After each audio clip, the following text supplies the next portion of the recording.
आप देख रहे हैं वतन समाचार। मैं हूं Mohammad Ahmed. India Islamic cultural centre के इस इलेक्शन में वाइस प्रेसिडेंट के कैंडिडेट वाइस प्रेसिडेंट का चुनाव लड़ रहे अफजल अमानुल्लाह साहब के पैनल से बदरुद्दीन साहब के लिए मुश्किलात बढ़ती जा रही हैं। अब सीधे उनकी मेंबरशिप पर सवाल खड़ा हो गया है, उनकी प्राइमरी मेंबरशिप पर, और इस बात की शिकायत आरओ सरीन से की गई है, रिटर्निंग जो ऑफिसर हैं उनसे की गई है, और कहा गया है कि इनका नॉमिनेशन कैंसिल हो। उसके लिए ये दलील दी गई है कि 2024 से 29 तक का इलेक्शन है, इसके लिए जब इनकी प्राइमरी मेंबरशिप ही गलत है और इन्होंने अपने नॉमिनेशन फाइल करने के दौरान इसको छुपाया है, इसलिए किसी भी तरह से ये इलेक्शन लड़ने के लिए जायज़ नहीं ठहराए जा सकते हैं और इनका नॉमिनेशन कैंसिल किया जाए। उसमें यह कहा गया है कि 28/8/2021 को एक मीटिंग हुई जिसमें जो उस वक्त के तत्कालीन अध्यक्ष थे सिराजुद्दीन कुरैशी साहब, जिसमें उन्होंने ये फैसला लिया कि इनकी मेंबरशिप कैंसिल की जाए, और 4/6/2022 को एजीबीएम ने जो एनुअल जनरल बॉडी की मीटिंग होती है उसमें इस बात को अप्रूव किया कि बदरुद्दीन साहब की जो मेंबरशिप कैंसिल की गई थी उस पर ये लेटर में कहा गया है कि 4/6/2022 की मीटिंग में उसको प्रमाणित कर दिया गया, उसको सत्यापित कर दिया गया।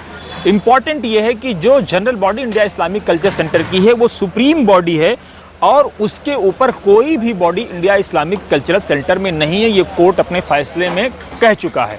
अब इसमें सवाल ये पैदा होता है कि 28/8/2021 को अदालत का एक फैसला आया जिसमें यह कहा गया, इस लेटर के माध्यम से ये कहा गया है कि एजीबीएम के फैसले को चैलेंज नहीं किया जा सकता है। अब आगे इस पत्र में यह कहा गया है कि 18/12/2023 को एक मीटिंग होती है और जिसमें एग्जीक्यूटिव कमेटी, जो इंडिया इस्लामिक कल्चर सेंटर की जो एग्जीक्यूटिव कमेटी है, उस एग्जीक्यूटिव कमेटी ने अक्सरियत के साथ उनकी मेंबरशिप को कैंसिल कर दिया। इस पत्र में इस बात का दावा किया गया है। उसके बाद अब इसमें यह दलील दी गई है कि आरओ साहब से सारी चीज़ें छुपाई गई। हमें जो सूत्रों से जानकारी मिली है कि जो मेंबरशिप रिस्टोर या स्टोर करने का जो मामला है, अब सवाल यह है कि अगर कोई चीज़ जनरल बॉडी से कैंसिल होती है तो उसको ना बीओटीज़ के पास उसके लेकर के कोई पावर है और ना ही एग्जीक्यूटिव कमेटी के पास कोई पावर है। उसका फैसला सीधे सीधे जनरल बॉडी को ही लेना है कि वो उस पर क्या फैसला लेती है। अगर जनरल बॉडी में दोबारा ये मुद्दा आता है, जनरल बॉडी दोबारा उसको कंसीडर करती है और किसी की मेंबरशिप पर फैसला लेती है, मेंबरशिप रद्द करती है, तो वो उसका अपना अधिकार है।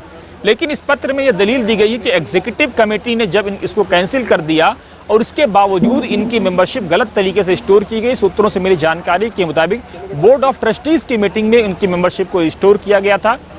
हालांकि एजीबीएम में जाने के बाद बोर्ड ऑफ ट्रस्टीज़ को या ईसी को पावर नहीं रह जाता है। अब इस सिलसिले में आरओ क्या फैसला लेते हैं, और ये भी कहा गया है इस पत्र में कि अगर इस सिलसिले में आरओ साहब ने कोई फैसला नहीं लिया, कोई मुस्बत फैसला नहीं लिया, तो उसके लिए कोर्ट के दरवाजे और लॉ के दरवाजे खुले हैं, वो आगे भी जा सकते हैं। नदीम साहब जिन्होंने ये पूरी कंप्लेन की है, अब इस पूरे मामले में बदरुद्दीन साहब का क्या कहना होगा और आरओ साहब का क्या कहना होगा, इसका हमें इंतज़ार रहेगा। लेकिन ये पत्र बेहद अहम है जिसमें बदरुद्दीन साहब पे कई सारे चीज़ें कही गई हैं। बदरुद्दीन साहब को लेकर के उनकी प्राइमरी मेंबरशिप पे सवाल खड़ा किया गया है, उनके नॉमिनेशन को कैंसिल करने की बात कही गई है। अब देखिए आगे क्या होता है, तब तक के लिए आप हमें दीजिए इजाज़त।